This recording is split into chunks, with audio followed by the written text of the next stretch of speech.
Good evening. I have 5 p.m. on Thursday, July 17th, 2025, here in historic Town Hall, 130 Main Street in Sandwich.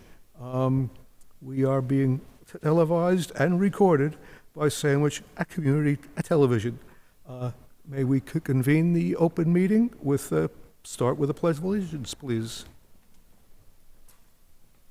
I pledge allegiance to the flag of the United States of America and to the republic for which it stands, one nation, under God, indivisible, with liberty and justice for all. Okay. Thank you. Is anyone here for public comment? I don't see anyone. The minutes from our last meeting are a work in progress.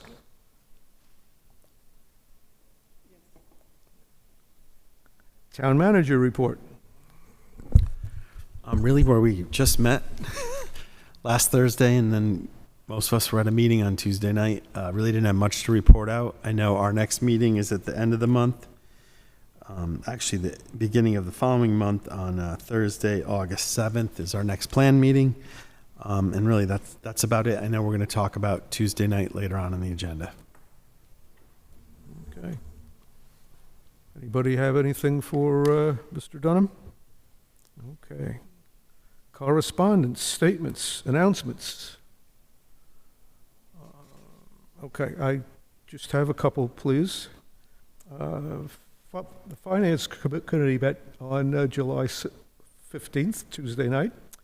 Dr. Marushak provided an informative update related to Sandwich Public Schools, including enrollment. Going forward, capital needs will be presented. That notwithstanding, the town seeks to undertake a professional assessment of all real properties, correct? Okay. Then, the proposed DPW and Fire Substation Plan was updated.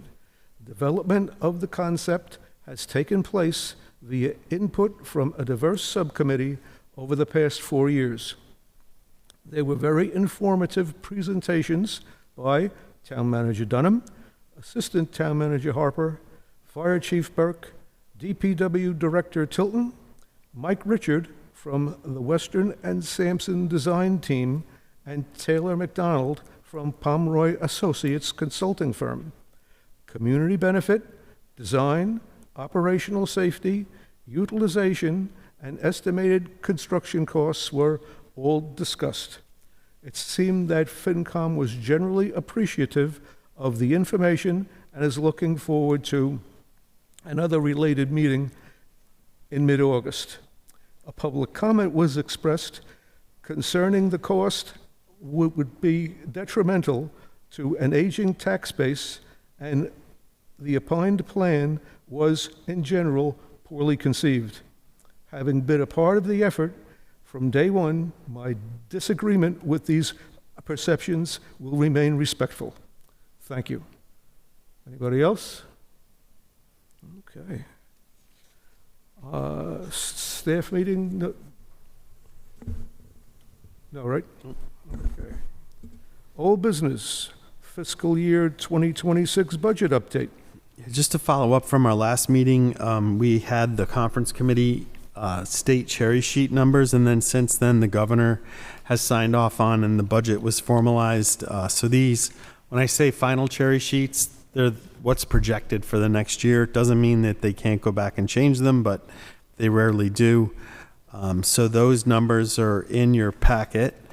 In addition, there's a one-page summary to show what we voted at town meeting in May, and based on what our assumptions were at that point. And the good news is when you plug in the new numbers from the state, we have a much higher projected balance. And I want to stress, it doesn't mean we have money that town meeting's appropriated to spend. It's just that our revenues are going to be higher and expenses a little bit lower than we thought.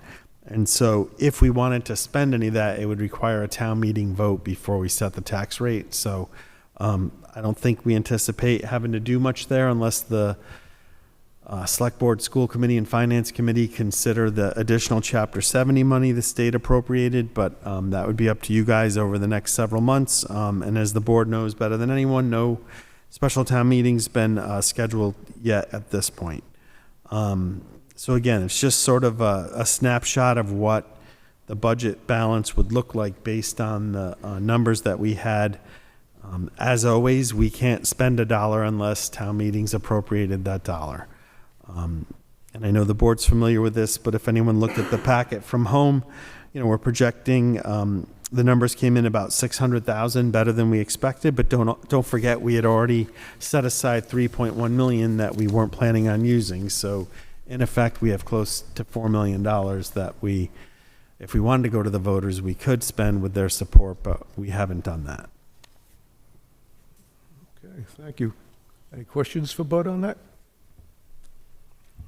Okay. DPW and Fire Substation Project. Yeah, so as the board members know, this packet went out prior to Tuesday night's meeting, so I included just that last of the 3-page insert in the Finance Committee packet where we had identified key areas for feedback from the Finance Committee. And then during the meeting, we were all careful to take notes and try to align them with the different feedback points that the board had identified. So I just put in front of your chairs, we just finished this earlier today.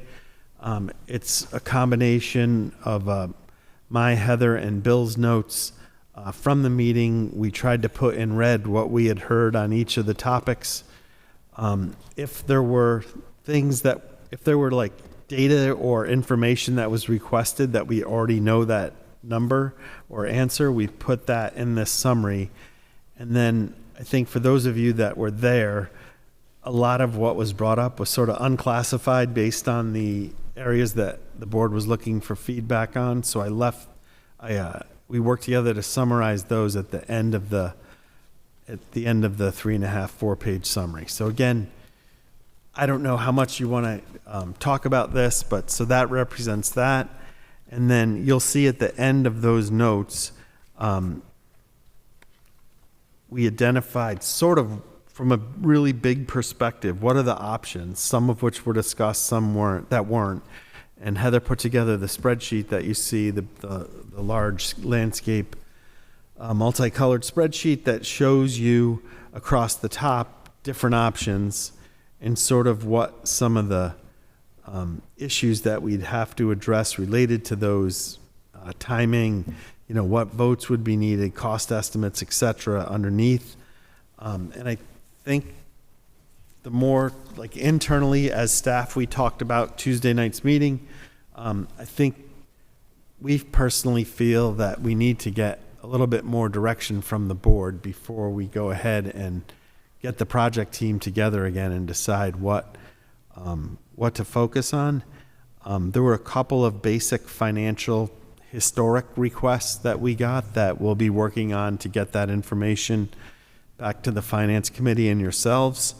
A lot of it, you know, we provide regularly. So while we have to go back, we think we should go back all the way to when we first voted for the Oak Ridge and Forestdale schools. Some of that old information we have, it'll take us a little bit longer to compile. But just the general parameters of what we're talking about in terms of some of the financial questions we can put together pretty easily.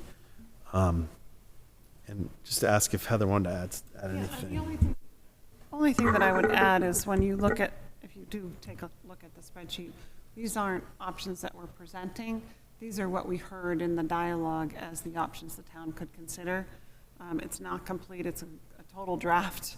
But it kind of lays out what the key things we think we heard, and what maybe just the beginnings of what, you know, some of the issues are associated with each. And again, I just would just maybe reiterate that the committee and all of the staff involved, the presentation was based on the charge that we were given, which was to look at a shared use site. And there's a lot of other discussion that's happening, which is fine. But that isn't, you know, we haven't dug into those questions yet, but certainly could. Okay, is the suggestion I'm hearing that the committee should meet and discuss these? I think you guys need to provide direction before we get the committee back together, a little bit, because otherwise we're just gonna spin our wheels. That's my thought. No, I'll start.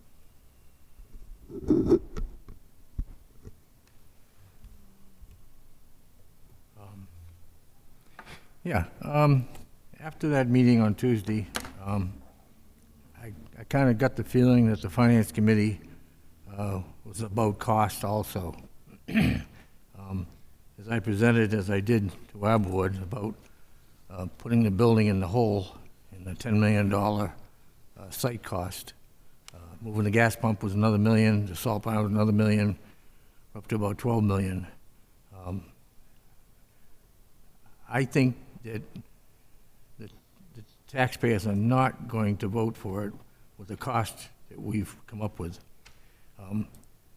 We did the whiff thing at the town meeting, and we couldn't even get them to do a 1%. So I don't see how we're ever going to get them to do 58 million. I'd like to propose that we split the project, go forth with the DPW building on the site that they're at now. As I had presented at the Finance Committee meeting, we have a Quonset hut that's down at the site where they had the fire and the service road, resource recoveries. It's probably 200 by 100. The aluminum is still there. They had plastic over the top of that. We might be able to get that to go across the street and house the temporary housing for the DPW over at the state site. And then I would like to approach the chief and see if he can come up with another site that we can go on with the downtown fire station. The engineers and the planners from this project said that there is enough room on the DPW site for expansion. So leaving them where they are, I think, would be fine. And we have to also address that we have the transfer station that works in and out of there with them together. So keep them both there, take the building, take it down. They have $22 million to put up a new building, and they have room for expansion. So I think basically they would be all set there. That's my feeling. Let's see what we'll go forward with that, get that on the works, because if we wait, the price is going to increase, we know that, and get that project rolling for the DPW. And let's see what the fire chief comes up with, and then we can go forward with that project if we can get a good site to put it on. And we know what our building is going to cost, $10 million for that, and we have the soft cost. We have $12 million in soft cost. Did I split that and put them in thirds? So I think if we split it, I think we might get the taxpayers to come forward and give us an approval on it. But the whole thing together, the 58 million, I can't see how in God's name they're going to approve that, where we couldn't get a 1% out of them for the whiff. So that's my recommendation. I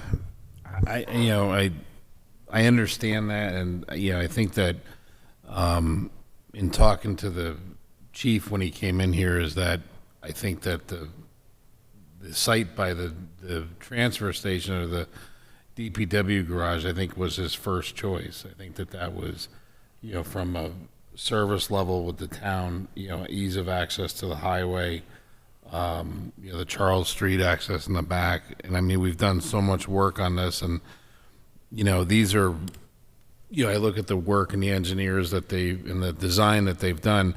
These are both purpose-built buildings for their, what was requested, basically. I look at our track record with the new town hall at 106A, the Center for Active Living. These are purpose-built buildings that are fulfilling their expected use, and I would say even the Center for Active Living and the new town hall have exceeded those expectations.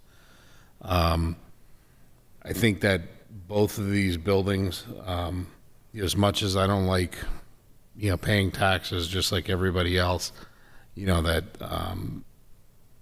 one of the analogies that I used with somebody the other day was, if we have a catastrophic incident, a nor'easter, a hurricane, which, we're kind of overdue for at this point from a standpoint of a severe storm impacting us.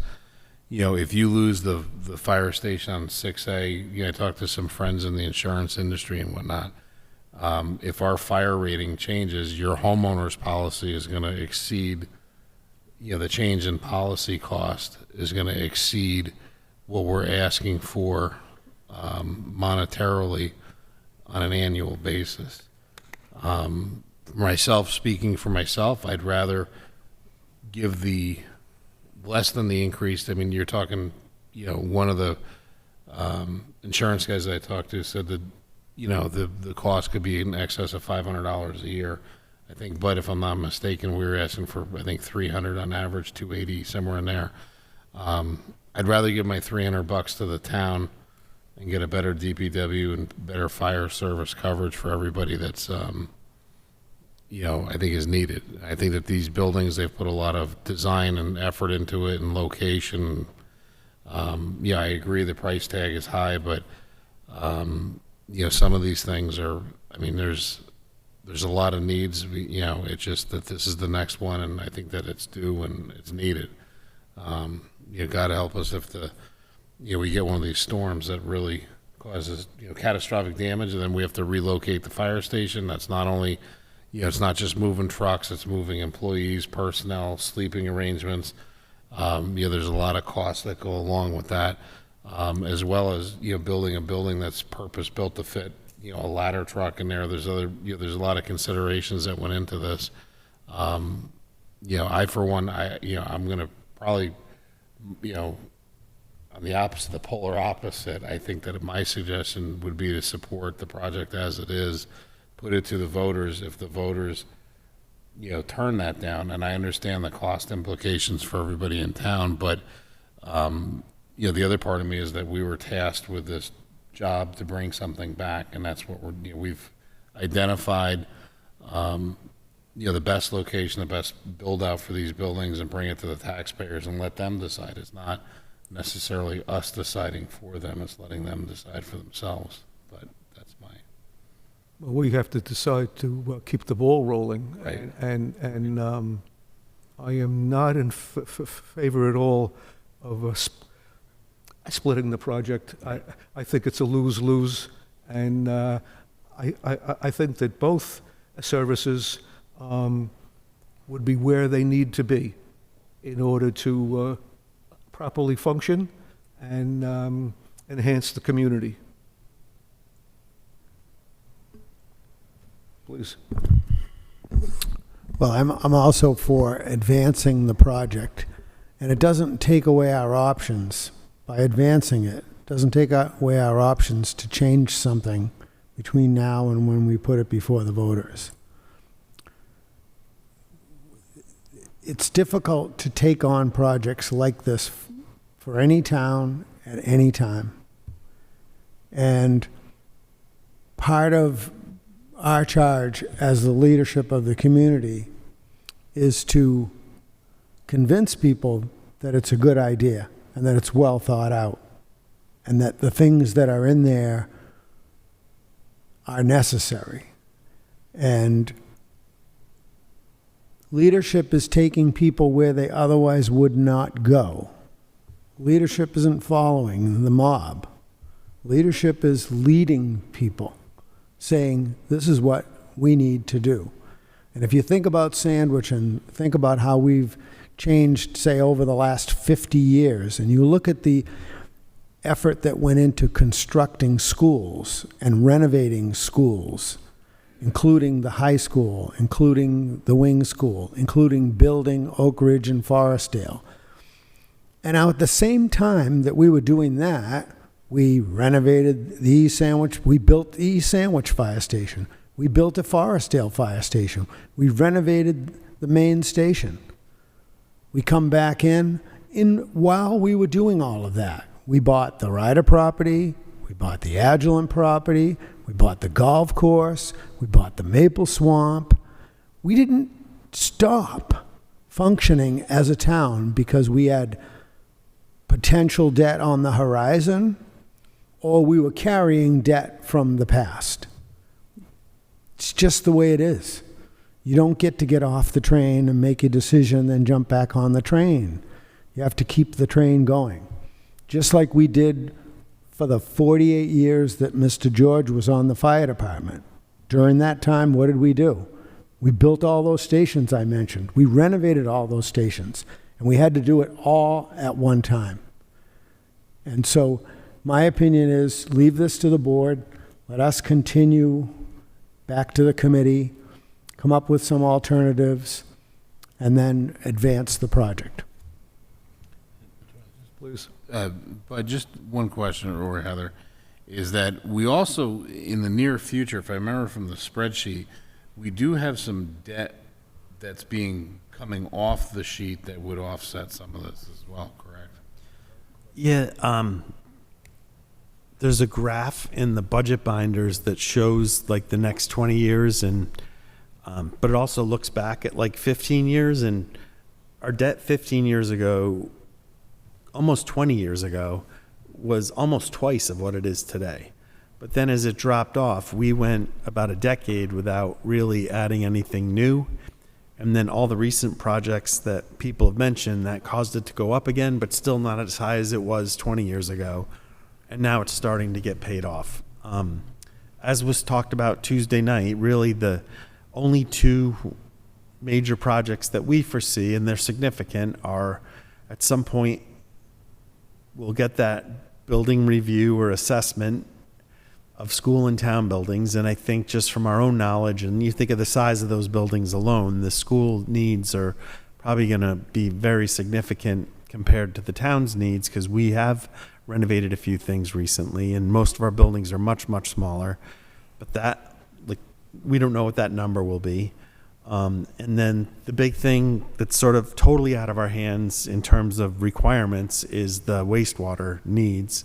And I think as we talked about with the public when we asked for the extra 1%, the existing 2% will clearly allow us to do the engineering work to design the conveyance system, to permit that, to design and permit the treatment system if we have to do it on our own, and design and permit the disposal system. And they'll probably be looked at in 3 separate chunks, and it'll take several years to get all those done.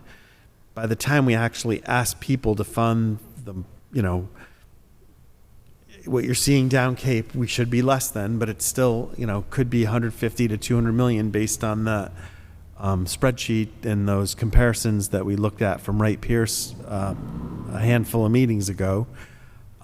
Even if we say the public voted for that in 5 to 8 years, that wouldn't impact their tax bills until work had actually started, until we were almost close to full construction. So they probably wouldn't even see it hit their bills, I would think, for at least a decade. And that's if we could move quickly. And I still think, without going into any more detail, like, you wouldn't believe, like, again, all the feedback and work on wastewater, I still don't think the base is out the window yet.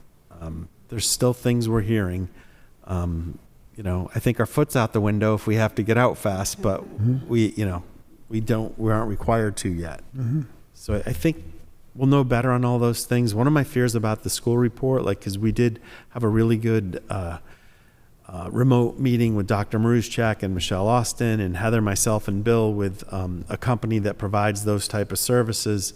You know, even if they get us a quote, we have to figure out how to pay for it, contract it. They have to do their assessment, then write up the report. Like, even in the best case, it's probably like 6 to 8 months before we see that report.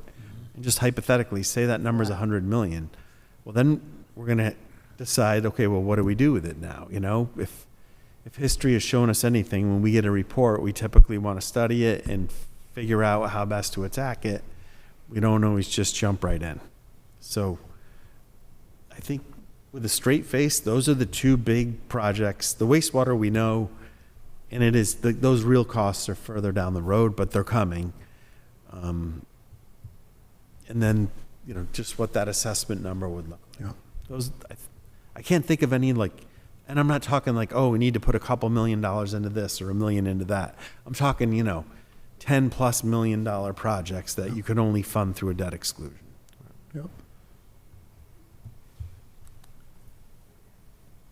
And if we can construct the new fire station on this property that exists, we can divest ourselves of the excess downtown, correct? You could, I think you'd want to think about, like, do we wait for sewer? Because I think you'd Well- see a drastic increase in the value if we did. But you could, and you could combine that lot with the police station next door, no doubt. Just one addition that we haven't talked about for a while, and that is the debt for the Center for Active Living and the library project. And that, again, has been funded by the new growth associated with the energy generating plant. And so even though you'll see on the total debt schedule, that value of a little under $3 million a year, I think it is, maybe a little less now, that has been funded by another revenue source. Again, it's a tax base, but it's not a debt exclusion, and it's funded by revenue associated with growth in the assessment. Excellent point, thank you.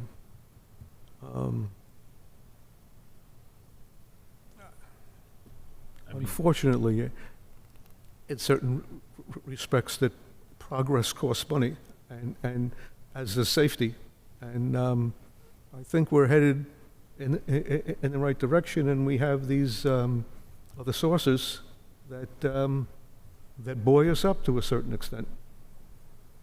Thank you. I got one more thing. Sure, Bob. You know, the what if. I still would like us to approach the fire chief and see if he does have a plan.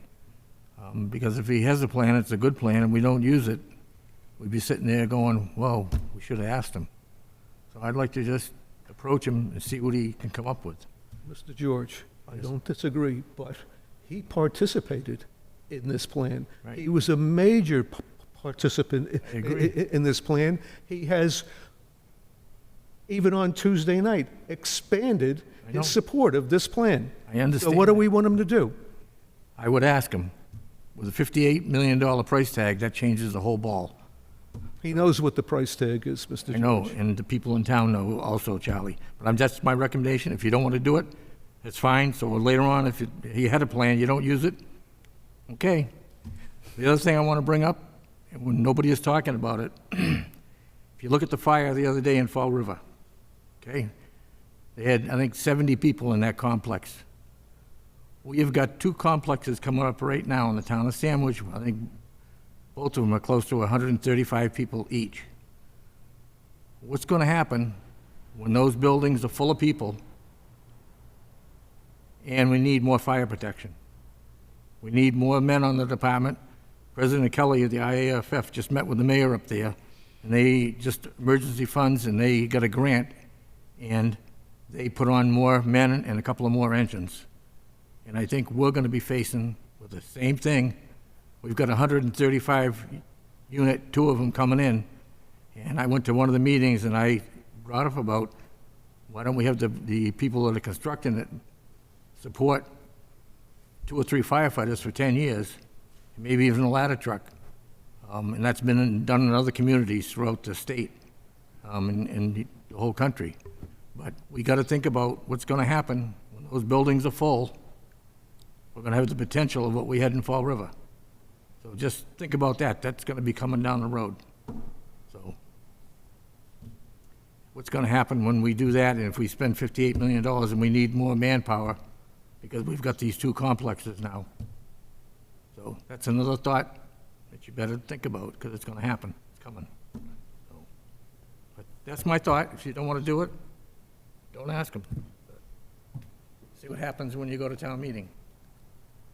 I think they're Okay. 2 separate issues, Mr. George. I think it would be interesting to, for the chief to share his thoughts on these 2 other facilities that seem to be coming to town. I would like to hear that, but this I project, understand. he's input on.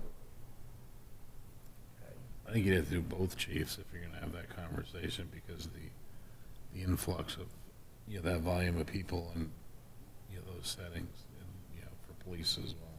Oh, absolutely. It's an EMS problem. Yes. This location was identified in the previous study when we constructed the current main station.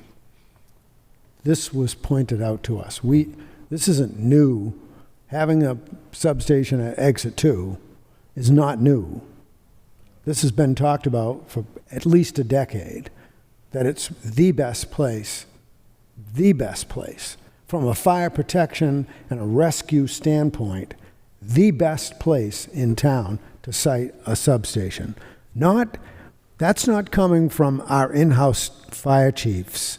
That's coming from outside consultants that we hired that give us the best advice. That's the way to save people, is get the fire department on at Exit 2. They can respond to downtown and they can respond to the rest of the town, particularly because, as we continue to point out, most often, about half the time you call an ambulance, it's already on the road from somewhere to somewhere as it leaves for your home.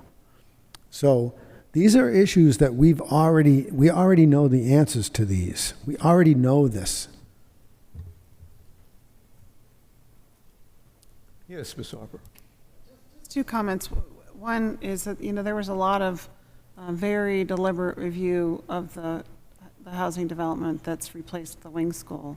And one of the baselines you have to do is take a look at the existing land use, which was a school with hundreds of children and teachers and lots of recreational activities that's being replaced by an age-restricted housing development. There will be more calls that come from that, but that certainly has been part of the chief's planning. He talked about it on Tuesday evening. He talked about his staffing levels, and I know he would be happy to talk about, what his thoughts are on the staffing levels for the department. And it really is a different conversation than about what the best site is to serve the community. Yes. Now, do we need a vote from us?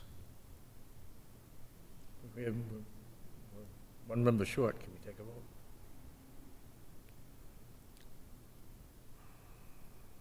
I would say vote or direction on, I know there are a couple things that the finance. Sorry. Either a vote or direction. I know there's a couple things that the finance committee, more than a couple things they asked for, that we'll work on putting together. I think there's some fairly straightforward answers we could get from the consultants about, if you split it, what's the cost? They could look at those numbers and tell you how that splits. Or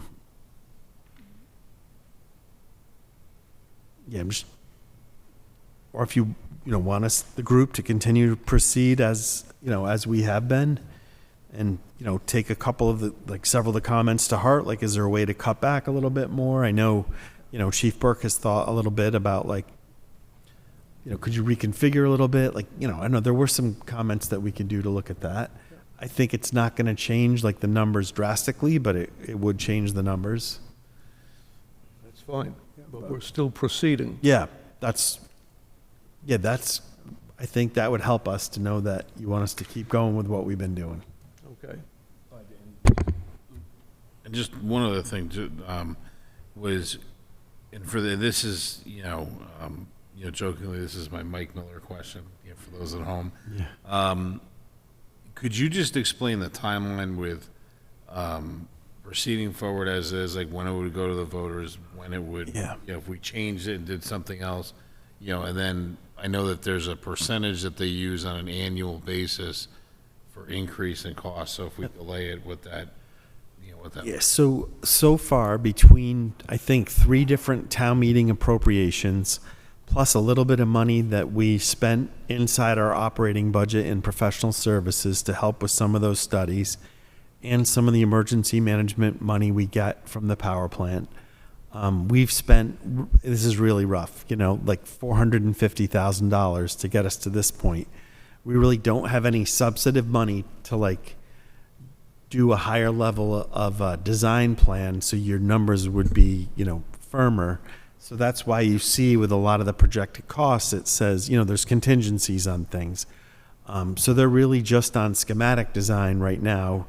I think Heather knows the language much better than I, but like, design development, final construction documents, issuing bids, that's still a ways away.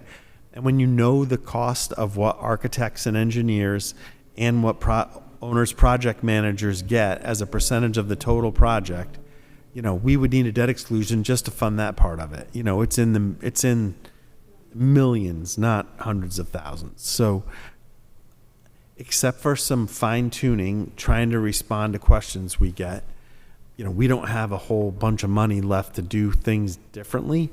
We do have like some credits with them, and money that we've given them that they can put towards like answering smaller questions or relooking at things. We look closer at that site across from the school administration building, and do you think the site costs would be appreciably different? They could probably look at that a little bit closer, things like that. But there's not any like real money that we have to do something drastically different. So the process would have to go is I guess what the board has traditionally done with all those projects that you mentioned previously, including the school work decades ago, we usually appropriate the money for the design and the construction and all of the professional services and the soft costs and everything. So we try to come up with the best number, and that's what we ask for a debt exclusion for. It takes a 2/3 vote of the select board to put a debt exclusion before the voters.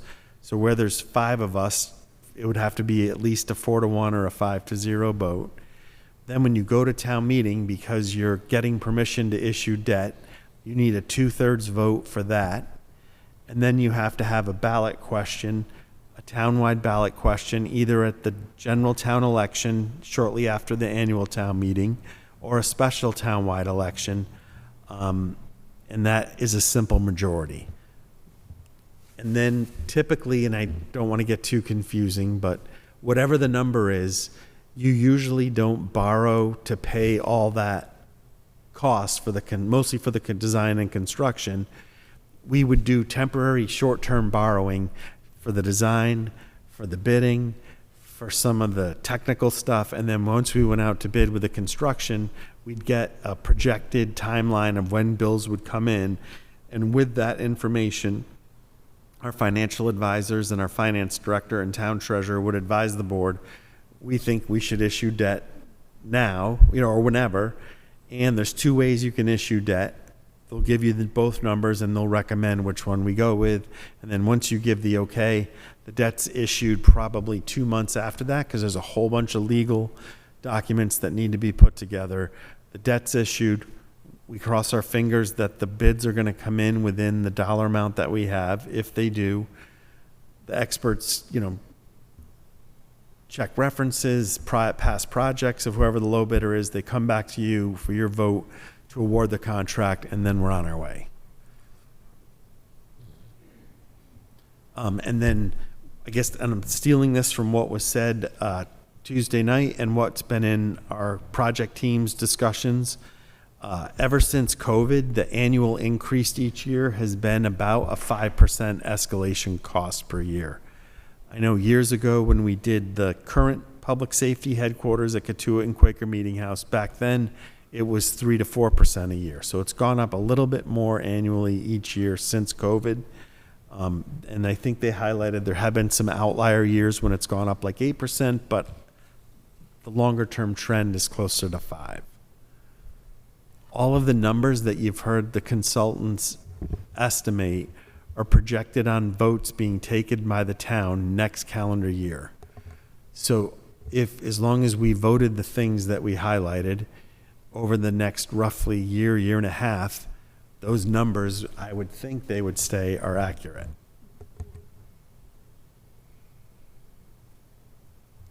Yes, Ms. Harden. And not to extend the discussion, but one of the things that came up was this, decision-making around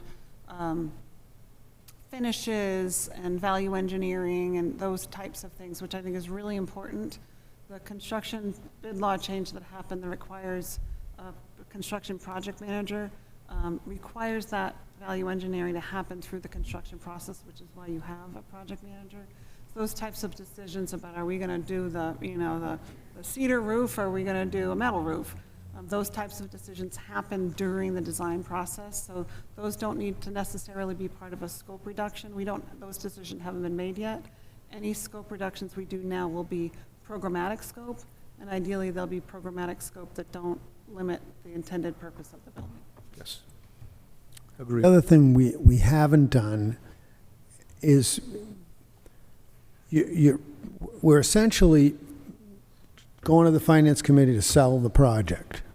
And we, as a board members, are evaluating what's been produced.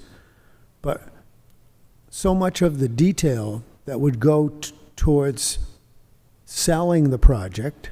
So I'll give you an example, the fuel depot. So you've got the fuel depot as $1 million.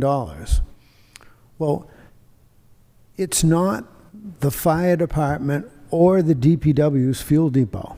It's the fuel depot for the entire town, for all of our rolling stock, all of our departments' fuel at the DPW.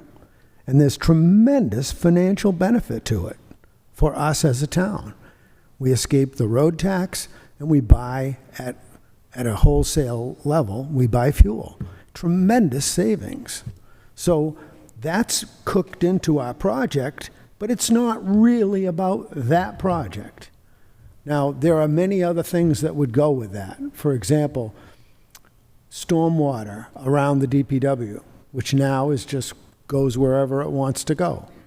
A washdown area around where the salt sheds are. All of these environmental enhancements that are built into the project are details that will sell the project when we go to sell it. We can't bail on the project before we even have a chance to say, what are the 10 best things about it, and how do they help the people who live here? Because they do. So that's why I maintain we continue going. We give Bud the authorization to keep going and see what we can develop, both with our own in-house capability and what would we potentially need for outside help to get to a different place. I understand the significance and expense of it, and I know that this isn't the most financially catastrophic thing that the people of Sandwich have ever faced, no matter how long you've lived here. This is not. I think the hard part, I get all the concerns 100% about the cost. The hard part is, because we've sat in on the detailed meetings, what's been proposed isn't extensive. It just, meets a modern, efficient operation for fire and EMS services in DPW. There's not a lot of bells and whistles on top of the nuts and bolts of what those two areas need and what they will need moving forward in terms of, environmental controls and technology, all that stuff. So I don't think any of us feel it's been over-designed.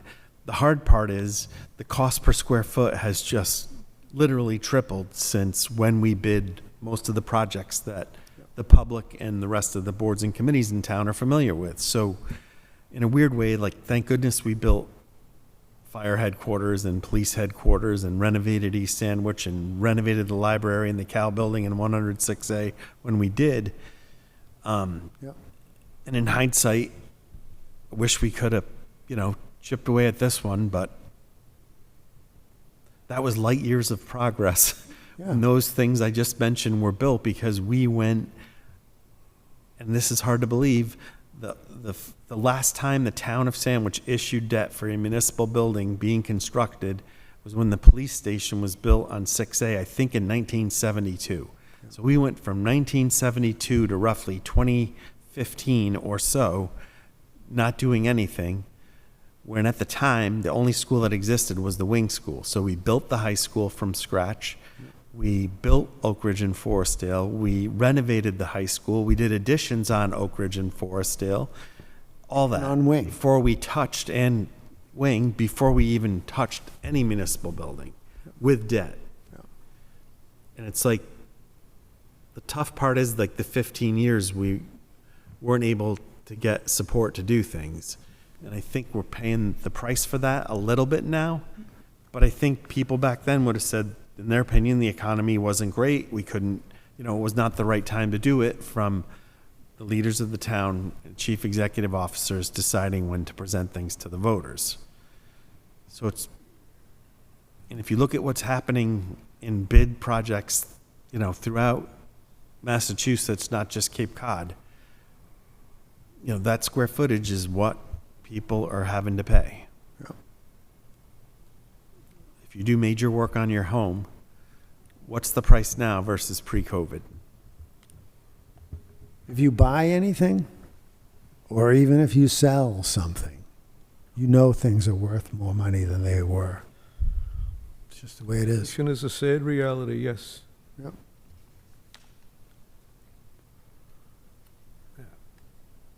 Do you need a motion, Mr. Chairman?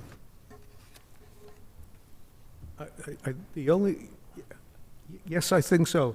But did I hear earlier that we need all 5 members? I mean, it's totally up to you guys.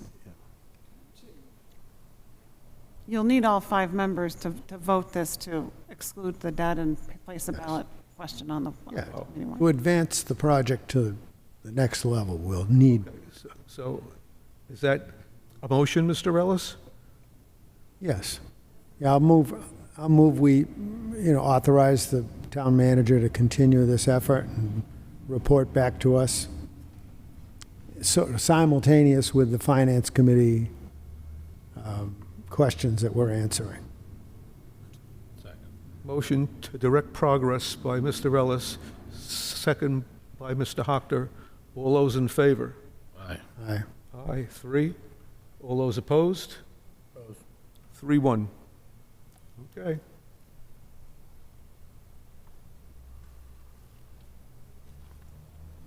I just want to stress to make sure, I think we're on the same page, all of us, that in moving it forward, it doesn't mean we're not going to try to address the questions that came up and fine tune and cut and see where we might be able to do some value engineering or cost savings. We're going to try all that. Absolutely right. Absolutely. Okay. Other matters not reasonably anticipated by the chair? I have none. I do have a question, though, Ms. Harper.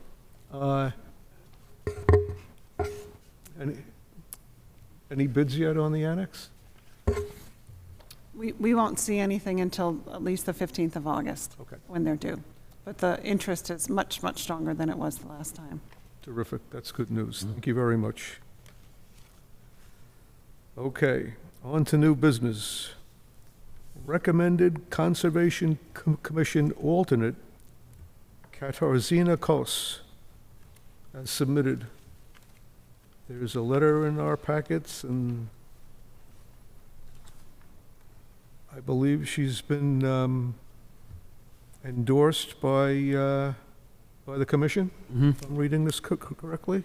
Okay. Do we have a motion to appoint Ms. Kos? Yes, Mr. George. Question. Yep. This applicant lives in Falmouth. They don't have to live in Sandwich to be a member? Yeah, for conservation commissions, no, they don't. Yep.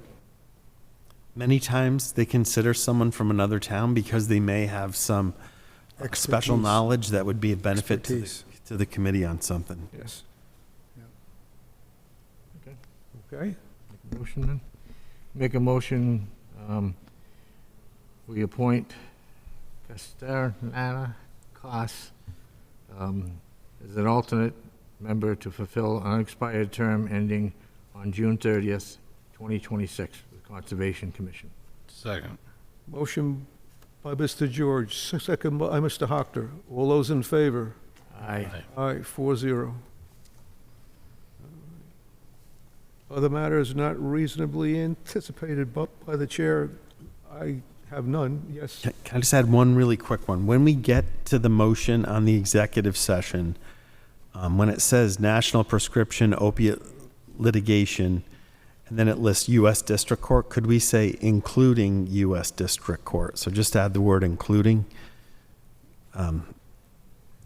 And I can explain why when we get there. Okay.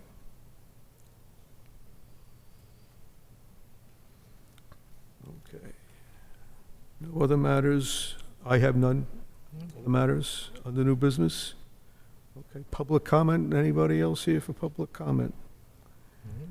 Any closing remarks? I'd just like to remind us to continue to maintain the situation in Eastern Europe and the conditions in the Middle East as overall threats to world peace in your thoughts and prayers. Then, executive session under Massachusetts General Law, C-30A, subsection 21A, the chair declares that having an open session may have a detrimental effect upon the town's bargaining, litigating, or negotiating position as applicable. Purpose number 3, litigation strategy. National prescription opiate litigation, including U.S. District Court, Northern District of Ohio, Eastern Division, case number 17 MD 2804. Therefore, we need a motion to close the public session, and we won't reconvene a public session this evening. We'll be back on Thursday, October 7th, here in Town Hall at 7 p.m. Make a motion, we close the public meeting. Make it a second. Sorry? Second. Motion by Mr. George, second by Mr. Hockner. All those in favor? Aye. Aye, 4-0. Thank you very much.